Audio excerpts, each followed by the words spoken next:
Hi cuties! Try tayo ng another cafe dito sa Tagaytay. Dito muna ako tatambay sa Hebrews Cafe along Santa Rosa, Tagaytay Road dahil waiting ako kay Daddy G na nagbabasketball. Hi cuties! Manonood dapat ako ng game ni Gio. Magbabasketball sila kasama yung iba naming mga staff. Usually kasi pag nanonood ako, dinadala ko yung laptop ko. Kasi alam ko na yung sa paglalaroan nila, laging may saksakan tsaka may table. Pero nagka-problem pagdating dun sa paglalaroan nila ng basketball. May naka-schedule pala. So lumipat sila sa ibang court. Tapos yung court na lipatan nila, walang saksakan, walang table, and yung chairs, as in, hindi ka makaka-work.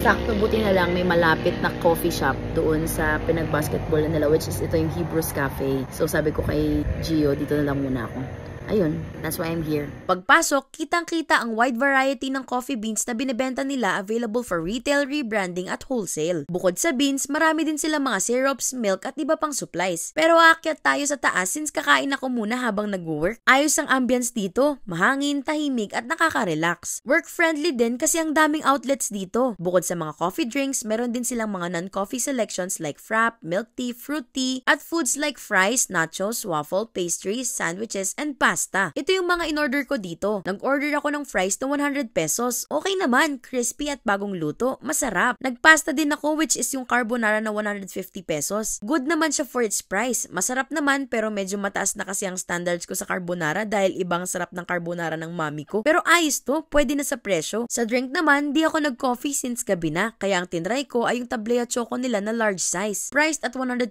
pesos. Ang sarap nito. Kuwang-kuha yung trip ko na hot choco. Yung medyo bitter at deep yung flavor.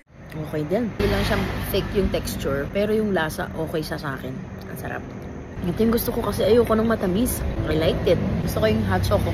Prove. For sure, babalik ako ulit dito. Dami pang pwedeng matry sa menu at siguradong itatry din namin yung mga beans nila. Dito lang to sa may entrance ng Asian Village, Tagaytay, and open sila Monday to Saturday, 12 to 9 ng weekdays and 12 noon hanggang 12 AM ng weekends. So bye cuties, mag-work na ako. Pinakita ko lang yung food and review ko lang para if pupunta kayo dito sa Tagaytay, makita nyo to, naghanap ko yun ng tambayan. Okay dito, pwede. Okay yung prices and ito pwedeng tambayan. Pag-workan, kung gusto nyo ng somewhere quiet, approve na approve. Ayun lang. Thanks for watching, cutie. Make sure to follow me for more recos. Bye!